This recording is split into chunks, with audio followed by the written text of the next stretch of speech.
नमस्कार दोस्तों, मैं गौरव स्वागत करता हूं आप सबका आपके अपने परिवार स्वाध्याय श्री में। आशा करता हूं कि आप लोगों की पढ़ाई बहुत अच्छी चल रही होगी और आप लोग अच्छे से पढ़ाई कर रहे होंगे, जो आप लोगों के लिए बहुत आवश्यक है। इसलिए पढ़ाई पर विशेष फोकस करिए, अदर चीज़ों को थोड़ा साइड में रखिए और पढ़ाई पर विशेष फोकस करिए ताकि आप लोगों का फ्यूचर सिक्योर हो सके। अगर फ्यूचर सिक्योर नहीं होगा तो वो लोग जो आपको अपना कहते हैं वो सबसे पहले आपसे प्रश्न पूछेंगे।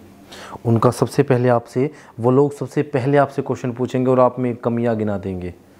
आप में ऐसी ऐसी कमियां गिना देंगे जो आप डिज़र्व नहीं करते हो। मेहनत करिए, किसी पर ध्यान मत दीजिए। आपकी लाइफ आपका फ्यूचर है। कभी भी डिमोटिवेट मत होइए और बस पढ़ाई करिए। बस पढ़ाई करते रहिए क्योंकि पढ़ाई कभी भी बेकार नहीं जाती। और उन लोगों का जवाब यही होता है, जब आप लोग सक्सेस हो जाते हैं तो उन लोगों का जवाब आपकी मेहनत होती है, उन लोगों का जवाब आपकी जॉब होती है। तो आइए हम शुरू करते हैं आज का टॉपिक। हम अब तक जितना हमने पढ़ लिया वो आपने अच्छे से कंप्लीट तो कर ही लिया होगा। कल हमने देखा था आपके जलवायु हम देख रहे थे, यूपी की जलवायु हम देख रहे थे, जिसमें तीन ऋतुएँ मैंने आपको बताई थी। ग्रीष्म ऋतु, शीत ऋतु और क्या, बरसात ऋतु। बरसात ऋतु तो ग्रीष्म ऋतु और वर्षा ऋतु हम कर चुके थे। आज हमारा टॉपिक होगा शीत ऋतु। क्या, शीत ऋतु। शीत ऋतु क्या होती है? शीत ऋतु अर्थात सर्दी का मौसम। क्या होता है? सर्दी का मौसम। क्या होता है? सर्दी का मौसम। हम जानते हैं कि उत्तर प्रदेश में जो सर्दी की शुरुआत होती है वो नवंबर से शुरू हो जाती है और आपकी फरवरी तक रहती है। उसके बाद गर्म दिन आने शुरू हो जाते हैं और धीरे धीरे गर्मी बढ़नी शुरू हो जाती है, क्योंकि सूर्य कर्क रेखा की तरफ आने लगता है और धीरे धीरे कर्क रेखा पर लंबवत आ जाता है, लंबवत पड़ने लगता है। यूपी में जो शीत ऋतु की शुरुआत होती है वो होती है नवंबर से फरवरी तक। यूपी में सबसे ज़्यादा सर्दी पड़ती है कहाँ पर? यूपी में सबसे ज़्यादा सर्दी पड़ती है आपकी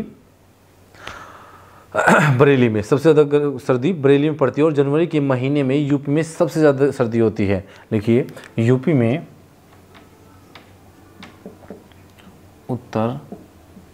उत्तर प्रदेश में शीत ऋतु नवंबर से प्रारंभ होकर, या हम लिख सकते हैं शुरू होकर, थोड़ा आसान रहेगा, शुरू होकर, नवंबर से शुरू होकर उत्तर प्रदेश में शीत ऋतु नवंबर से शुरू होकर और फरवरी तक रहती है। फरवरी तक रहती है। उसके बाद आपके गर्म दिन शुरू हो जाते हैं। अब यूपी की सबसे ज़्यादा ठंड, यूपी में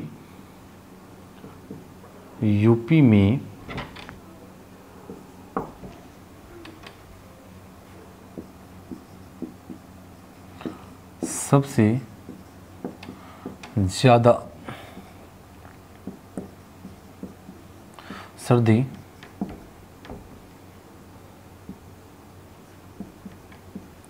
जनवरी में,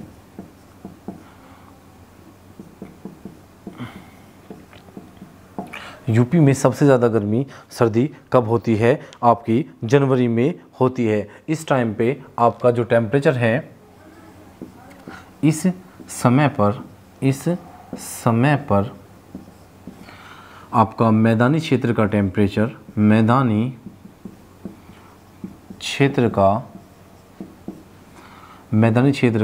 जो टेम्परेचर होता है, मैदानी क्षेत्र का टेम्परेचर कितना हो जाता है आपका 10 डिग्री। मैदानी क्षेत्र का जो तापमान होता है, मैदानी क्षेत्र का तापमान कितना होता है? तापमान 10 डिग्री सेल्सियस से आपका 27 डिग्री सेल्सियस तक हो जाता है। क्या हो जाता है? जब मैदानी क्षेत्र का टेम्परेचर 10 डिग्री न्यूनतम और अधिकतम कितना होता है? 27 डिग्री सेल्सियस हो जाता है। तो आप लोग सोच सकते हो कि जो पठारी क्षेत्र होता है, जहाँ पर आपकी सर्दी मैदानी क्षेत्र के मुकाबले कम होती है, तो वहाँ पर टेम्परेचर कितना होगा? पठारी क्षेत्र का टेम्परेचर, पठारी क्षेत्र का तापमान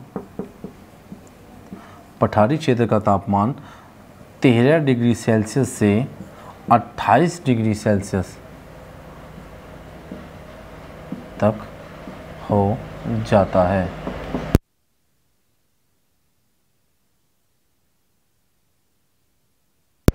पठारी क्षेत्र का जो टेम्परेचर होता है, पठारी क्षेत्र का जो टेम्परेचर होता है वो 13 डिग्री सेल्सियस से 28 डिग्री सेल्सियस तक हो जाता है। यूपी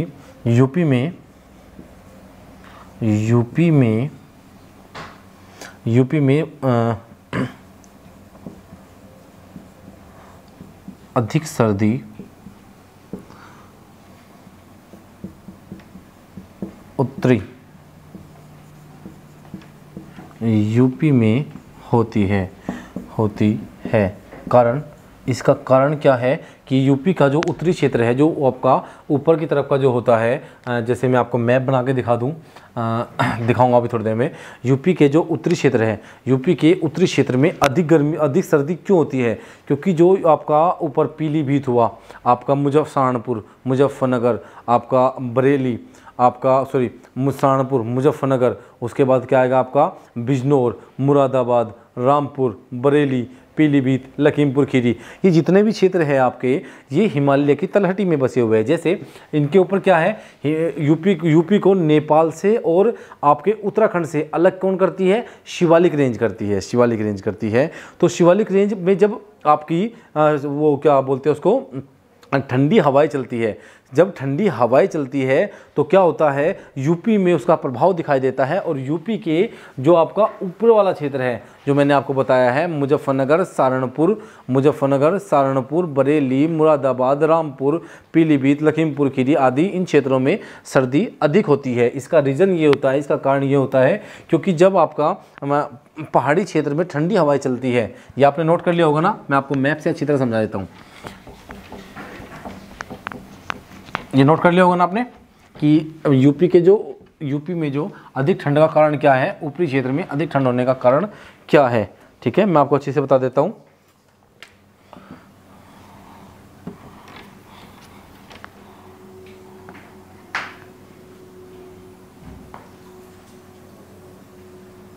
ठीक है, लगभग यूपी होगा। यूपी का जो ऊपर वाला क्षेत्र है, ये वाला, ये भावर एवं तराई का क्षेत्र जो भी है, इसमें अधिक ठंड पड़ती है। मैदानी क्षेत्र में भी पूरी ठंड होती है, ऐसी बात नहीं है। मैदानी क्षेत्र था कि जितना भी ये है, ये सारा मैदानी क्षेत्र तो है यूपी का भाई। इसको बांटा गया है दो भागों में, भावर एवं तराई का क्षेत्र और यहाँ पे क्या आपका मैदानी क्षेत्र। लेकिन अगर हम बात करते हैं, ये पूरा मैदानी क्षेत्र है ना, ये पूरा मैदानी क्षेत्र है, तो इस क्षेत्र में अधिक ठंड पड़ने का कारण क्या है? क्योंकि यहाँ पे क्या हुआ, यहाँ पे उत्तराखंड हुआ और यहाँ पे क्या हुआ, नेपाल हुआ। अब ये जो नेपाल वाला जो क्षेत्र है ये, और ये आपका उत्तराखंड वाला, यहाँ पर क्या है, यहाँ पर है आपका क्या, यहाँ पर शिवालिक रेंज है। क्या, यहाँ पर शिवालिक रेंज है। अब शिवालिक रेंज है तो ठंड तो होगी ही ना। अब यहाँ पर क्या चलेगी, ठंडी हवाएं चलती है, जिनका प्रभाव यूपी में भी दिखाई देता है, जिनका प्रभाव यूपी में स्पष्ट रूप से दिखाई देता है, स्पष्ट रूप से दिखाई देता है। तो यूपी का जो ये वाला क्षेत्र होता है, ये ठंड अधिक महसूस करता है, यहाँ पर ठंड अधिक होती है सिवाय पहाड़ी क्षेत्र के, क्योंकि पठारी क्षेत्र के, क्योंकि ये क्षेत्र आपके हिमालय के या फिर आप ये कहें शिवालिक रेंज से अधिक दूर है और कर्क रेखा के अधिक पास है। कहाँ पर है, कर्क रेखा के अधिक पास है। तो यहाँ पर क्या होता है आपका, यहाँ पर यहाँ के मुकाबले सर्दी कम होती है। क्या होती है, सर्दी कम होती है। एक बात और मैं आपको यहीं पर मैप बना रखा है तो बता देता हूँ। यूपी में सर्दी में बरसात होती है। यूपी में सर्दी में बरसात होने का कारण क्या है?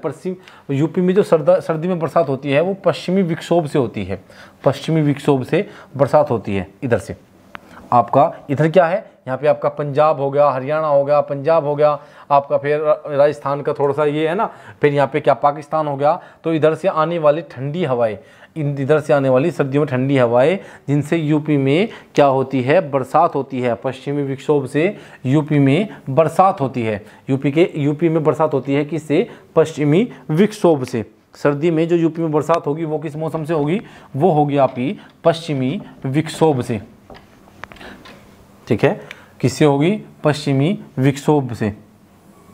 ठीक है, अब देखिए, अब ठंडी हवाएं इधर से आती है ये, ठीक है, भूमध्य सागर की तरफ से ठंडी हवाएं चलती है और भूमध्य सागर से ठंडी हवाएं चलती है, कुछ ऐसे ठंडी हवाएं भूमध्य सागर से यूपी में प्रवेश करती है। तो यूपी के पश्चिमी क्षेत्र में, यूपी के पश्चिमी भाग में लगभग 10 सेंटीमीटर वार्षिक वर्षा कर देती है, 10 सेंटीमीटर की वर्षा कर देती है। और यही बरसात पूर्वी क्षेत्र में कम पहुंच पाती है, तो लगभग 5 सेंटीमीटर वर्षा हो पाती है। जबकि आपके जो पठारी क्षेत्र है, इसमें आपके जो पठारी क्षेत्र हुआ, पठारी क्षेत्र में कितनी बरसात होगी? पठारी क्षेत्र में होगी लगभग न्यूनतम कितनी होगी? न्यूनतम बरसात पठारी क्षेत्र में होगी। किसमें? पठारी क्षेत्र में न्यूनतम वर्षा होती है पश्चिमी विक्षोभ से। पश्चिमी विक्षोभ से सबसे ज़्यादा वर्षा कहाँ पर होती है? आपकी पश्चिमी भाग में। और सबसे दूसरे नंबर फिर 5% कहाँ पे होती है? पूर्वी भाग में। कहाँ पे होती है? पूर्वी भाग में, ठीक है ना, पूर्वी भाग में। जो ये पश्चिमी विक्षोभ से वर्षा होती है, ये सर्दी के मौसम में होती है। तो पश्चिमी विक्षोभ से जो होने वाली वर्षा है वो गेहूं की फसल के लिए, किसके लिए? गेहूं की फसल के लिए, गेहूं की फसल के लिए क्या होती है? लाभदायक होती है। क्या होती है? गेहूं की फसल के लिए लाभदायक होती है, या कह सकते हैं कि वरदान साबित होती है। तो ये आपकी समझ में आया होगा, जो आपको बताया जा रहा है ये आपकी समझ में आया कि कैसे यूपी के उत्तरी भाग में अधिक सर्दी होती है और क्या रीज़न है कि यूपी के पठारी भाग में अधिक गर्मी होती है। ये दोनों बात आपको अच्छे से समझ में आ गई होगी। अब हम देखते हैं, और यूपी में पश्चिमी विक्षोभ से बारिश होने का कारण भी आपको समझ में आया होगा। लिखिए, नोट कर लीजिए, यूपी में सबसे ठंडा जिला, सबसे यूपी में सबसे ज़्यादा सर्दी बरेली में होती है। बरेली में होती है। यूपी में सबसे ज़्यादा सर्दी कहाँ पे होती है? बरेली में। सर्दी के मौसम में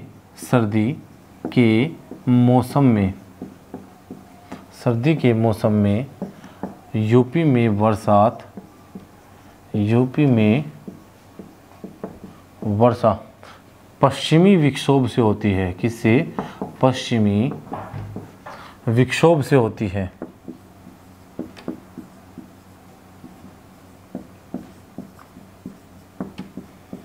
पश्चिमी विक्षोभ क्या करता है? पश्चिमी विक्षोभ यूपी में बरसात करता है। यह वर्षा पूर्वी यूपी में, पूर्वी उत्तर प्रदेश में 10 सेंटीमीटर वर्षा करती है। यह विक्षोभ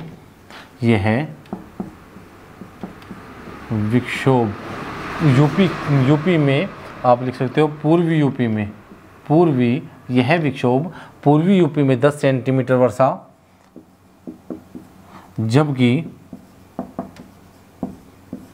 जबकि पश्चिमी यूपी में, सॉरी यहाँ पे मुझे पश्चिमी लिखना चाहिए था, ये गलती हो गया। यहाँ पे लिखते हैं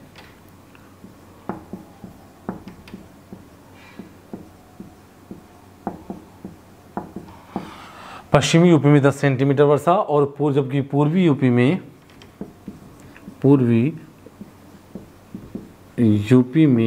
कितनी? 5 सेंटीमीटर वर्षा होती है। और पठारी क्षेत्र में पश्चिमी विक्षोभ से, पठारी क्षेत्र में पश्चिमी विक्षोभ से, किससे? पश्चिमी विक्षोभ से। इसको लिखने का कारण ये होता है कि आप लोग नोट कर लो, नहीं तो मैंने तो सब कुछ बोल ही दिया है, आप लोग चाहो तो अच्छे से नोट, विक्षोभ से मैंने कहा है कि मैंने सब कुछ बोल दिया है, आप लोग चाहो तो साथ साथ बोलते हुए को भी नोट कर सकते हो, लेकिन मैं फिर भी इसलिए लिखता हूँ ताकि आप लोगों को लिखने में सुविधा हो जाए और आपका दोबारा से रिवीजन भी हो जाए, आपकी समझ में भी अच्छे से आ जाए।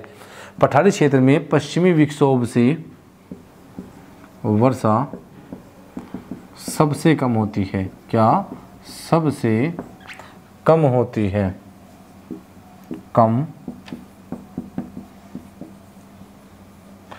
है। जबकि पठारी क्षेत्र में पश्चिमी विक्षोभ से वर्षा नाममात्र की होती है, न्यूनतम होती है, सबसे कम होती है। ये आपकी समझ में आया होगा।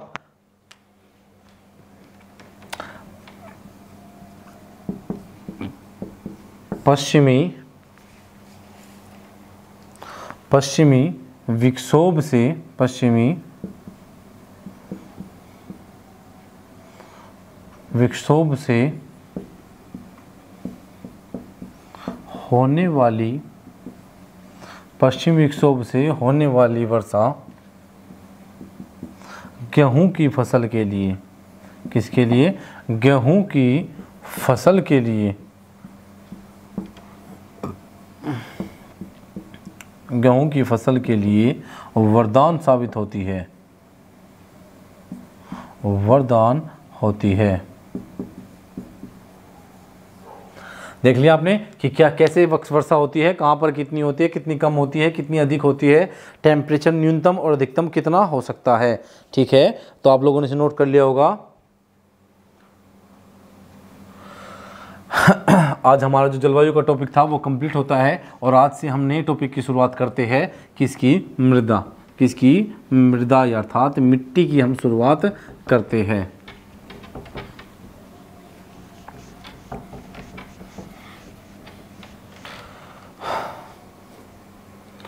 दोस्तों हम भी चाहते हैं जैसे डिजिटल बोर्ड ला सके हम, आप लोगों की सपोर्ट होगी, आप लोगों का परिवार बड़ा होगा, आप लोग शेयर करोगे, सब्सक्राइबर बढ़ेंगे, आप लोगों का परिवार बड़ा हो जाएगा, आप लोगों की इतनी सपोर्ट हो सकेगी कि हम लोग मैनेज कर सकते हैं चीज़ों को।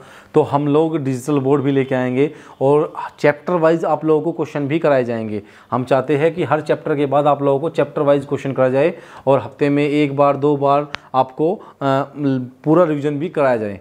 लेकिन डिजिटल बोर्ड से कराना थोड़ा सा आसान हो जाता है, वाइट बोर्ड से इतना आसान नहीं होता और वहाँ पर हम लंबी लंबी क्लासें ले सकते हैं, लेकिन यहाँ पर एक हमारी समय सीमा है जो हम क्रॉस नहीं कर सकते। तो अब शुरू करते हैं। आज का हमारा टॉपिक क्या होगा? आज का हमारा टॉपिक होगा मृदा।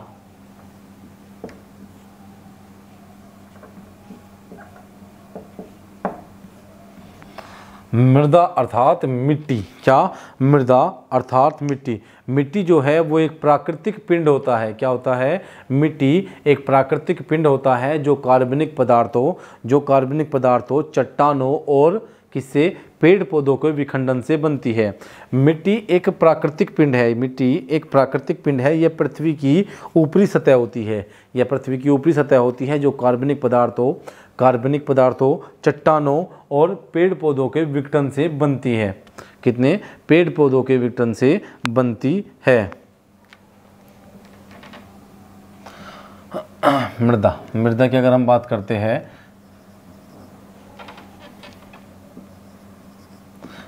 फिर ये लिख रहा हूं मैं, मृदा पृथ्वी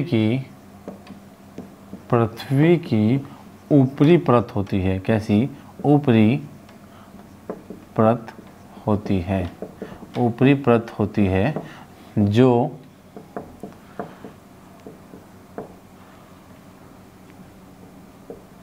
जो कार्बनिक पदार्थों,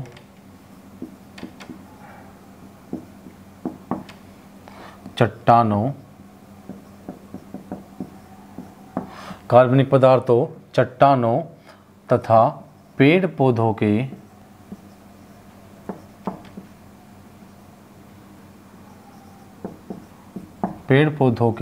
विघटन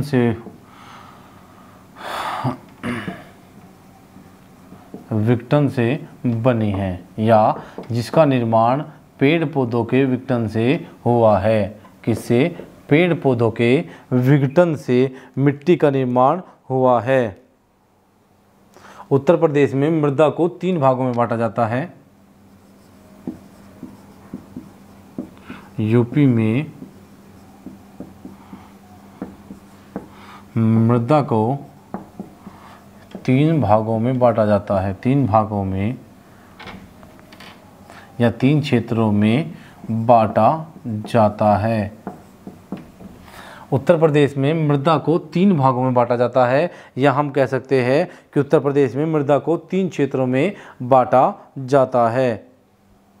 नंबर 1 पर है आपकी क्या?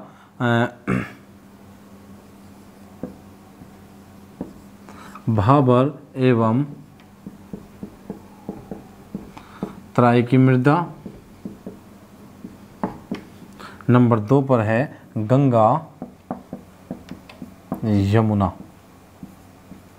गंगा यमुना के मैदानी क्षेत्र की मृदा, मैदानी क्षेत्र की मृदा। और नंबर 3 पर क्या है? नंबर 3 पर है आपका पठारी क्षेत्र की मृदा, पठारी क्षेत्र की मृदा।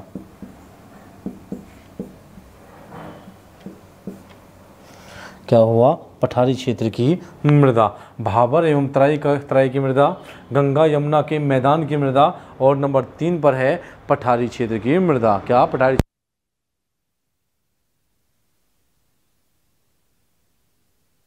नंबर 3 पर क्या है? पठारी क्षेत्र की मृदा। अब आप लोग बोलोगे कि सर आपने भाबर एवं तराई के क्षेत्र की मृदा, मैदानी क्षेत्र के बारे में भी आपने बताया और पठारी क्षेत्र के बारे में भी आपने बताया है। ऐसा नहीं है दोस्तों, अब वो ज़रूरी था आप लोगों को बताना, लेकिन यहाँ पर भी ज़रूरी है, क्योंकि अगर मैं ये सोचता हूँ कि भाबर के क्षेत्र के और मैदानी के बारे में मैंने जब आपको बता दिया था तो मेरा ये मानना गलत होगा। क्या गलत होगा? ठीक है, ये मेरा मानना गलत होगा। तो हम देखते हैं, जो ये गलत तो होगा ही, क्योंकि आप लोगों को, मेरा कर्तव्य है आप लोगों को बताना। अगर बार बार कोई टॉपिक आता है तो बार बार मुझे आपको बताना चाहिए और आप लोगों को भी उसे नोट करना चाहिए, आपको अच्छे से पढ़ना चाहिए। अब हम देखते हैं भाबर एवं तराई के क्षेत्र की मृदा। क्योंकि हो सकता है कुछ बच्चे आज नहीं जुड़े हो, कुछ बच्चे ऐसे हो दोस्त, कुछ ऐसे हो कि जो आज जिन्होंने आज पढ़ाई शुरू की हो, जो इसी चैप्टर से जुड़े हो, तो इसलिए उनके लिए बताना आवश्यक है।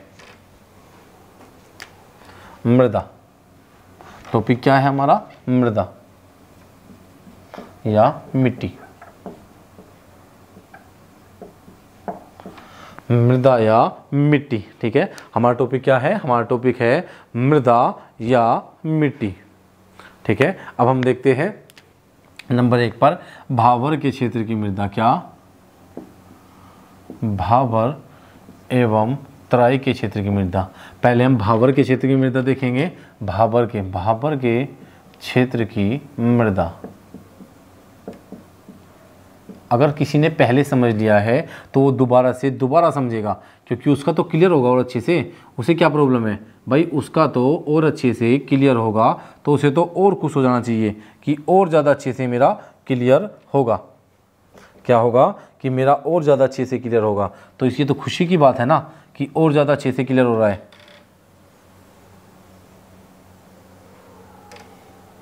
ठीक है ना। ये है यूपी का मैप। क्या? ये यूपी का मैप है। कुछ इसी ही तरह का होता है यूपी का मैप, इससे कुछ अलग नहीं होता। ठीक है, तो ये क्या है? यूपी का मैप है। हम देखते हैं भाबर के क्षेत्र की मृदा। भाबर के क्षेत्र की मृदा, ताकि आप लोगों को दोबारा अच्छे से समझ में आ सके। ये आवश्यक है आप लोगों के लिए पढ़ना। आप लोग सोचते हो कि नहीं पढ़ेंगे तो भी काम चल जाएगा, पहले हम अच्छे से पढ़ चुके हैं, लेकिन अगर दोबारा पढ़ोगे तो आप लोगों को अच्छे से और ज़्यादा बेस्ट तरीके से आप लोगों का क्लियर हो जाएगा, और ज़्यादा क्लियर हो जाएगा। अब हम देखते हैं भाबर के क्षेत्र की मृदा। ठीक है, क्या देखते हैं? भाबर के क्षेत्र की मृदा। यहाँ पर क्या है? सहारनपुर है। क्या है? सहारनपुर। और यहाँ पर क्या है? महाराजगंज। और यहाँ पर क्या है? कुशीनगर है। क्या है? कुशीनगर है। तो जो भाबर के क्षेत्र की मृदा है वो सहारनपुर से लेकर, क्या? सहारनपुर से लेकर और कहाँ तक फैली हुई है? आपकी कुशीनगर तक फैली हुई है। अब भाबर के क्षेत्र की मृदा क्या हुई? ये हुई आपकी क्या? भाबर के क्षेत्र की मृदा। भाबर के क्षेत्र की मृदा, जिसका विस्तार पश्चिम की तरफ अधिक और पूर्व की तरफ कम है। क्या? पूर्व की तरफ कम है। भाबर के क्षेत्र की जो मृदा होती है वो कंकरीली पथरीली होती है। उसका कारण क्या है? उसका कारण है जो हिमालय से जो नदियाँ आती है वो यूपी में प्रवेश करती है। यूपी में जैसे ही प्रवेश करती है, जब किसी ढाल से उतरती है, नदियाँ किसी ढाल से उतरती है तो अपने साथ पहाड़ों के कंकड़ पत्थर को साथ लेकर आती है, जिस वजह से जब वो मैदानी क्षेत्र में उतरती है तो इस क्षेत्र में क्या छोड़ देती है? इस क्षेत्र में कंकड़ और पत्थर को छोड़ देती है, जो अपने साथ बहाकर लाई थी। इसी कारण भाबर के क्षेत्र की मृदा कैसी है? कंकरीली पथरीली है। भाबर के क्षेत्र में नदियाँ भूमिगत हो जाती है। आपसे पूछ सकता है एग्जाम में कि किस क्षेत्र में नदियाँ भूमिगत हो जाती है। तो भाबर के क्षेत्र में नदियाँ भूमिगत हो जाती है। क्या हो जाती है? नदियाँ भूमिगत हो जाती है। भाबर के क्षेत्र की मृदा कैसी हुई? कंकरीली और पथरीली। जब कंकड़ और पत्थर होंगे तो इस क्षेत्र में किसी भी प्रकार की मिट्टी, किसी भी प्रकार की फसल नहीं उगा जा सकती। यहाँ पर बड़े बड़े वृक्ष होते हैं, जो बड़े बड़े वृक्ष होते हैं। अब बात करते हैं तराई के क्षेत्र की। तो तराई के क्षेत्र की जो मृदा है, तराई का क्षेत्र जो है वो सहारनपुर से लेकर कुशीनगर तक फैला हुआ है। कहाँ तक? कुशीनगर तक फैला हुआ है। अब जब नदियाँ अपने कंकड़ पत्थर को यहाँ पर छोड़ के आ गई, तो अब नदी के साथ क्या है? नदी के पानी के साथ अब है आपका रेत, बालू, कीचड़। क्या? रेत हुआ, आपका बालू हुआ, कीचड़ हुआ, अन्य उपजाऊ तत्व हुए, ये सब क्या है? अब नदी के साथ है। तो ये अपने साथ बहाकर लाए गए जरूरी आवश्यक तत्वों को, रेत को, बालू को, कीचड़ को कहाँ पर छोड़ देगी? तराई के क्षेत्र में। तराई के क्षेत्र में। तो तराई का क्षेत्र कैसा हुआ? तराई का क्षेत्र हुआ उपजाऊ।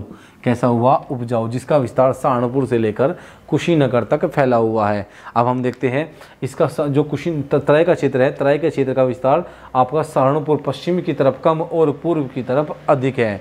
कैसा? पश्चिम की तरफ कम और पूर्व की तरफ अधिक है।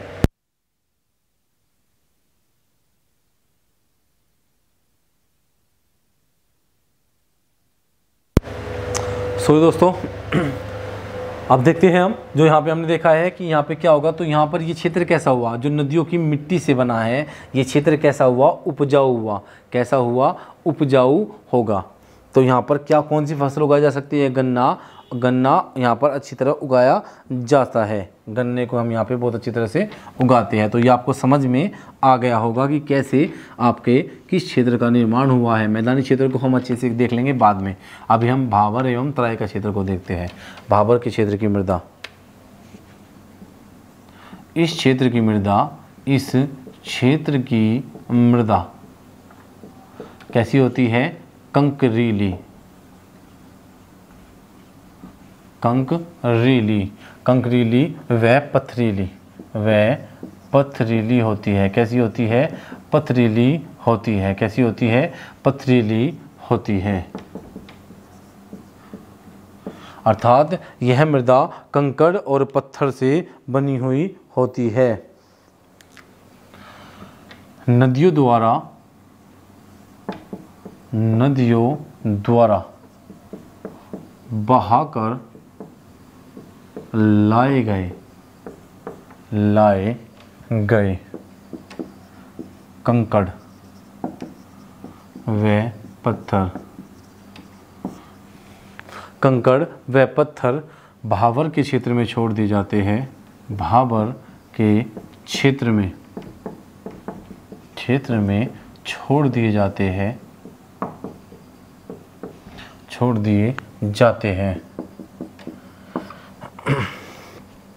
तथा नदियाँ भूमिगत हो जाती है। तथा नदियाँ इस क्षेत्र में भूमिगत हो जाती है। कहाँ कैसे हो जाती है? भूमिगत हो जाती है। नदियाँ इस क्षेत्र में भूमिगत हो जाती है। यह क्षेत्र उपजाऊ नहीं होता है। यहाँ कोई फसल नहीं उगाई जाती।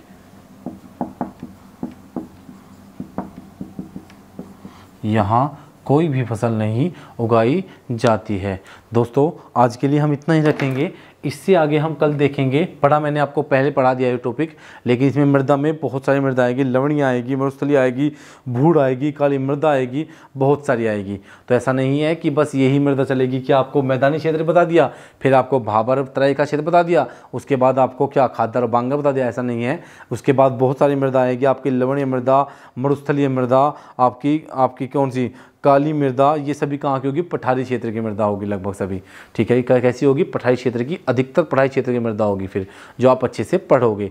तो आज के लिए हम इतना ही रखेंगे। अगर आपको लगता है कि हमारा पढ़ाया आप लोगों के काम का है, आप लोगों की समझ में आता है, तो आप लोग लाइक करिए, शेयर करिए और सब्सक्राइब करिए। जितना हो सकता है ज़्यादा से ज़्यादा अपने दोस्तों तक पहुँचाइए, ताकि आपका परिवार स्वाध्याय से बड़ा हो सके।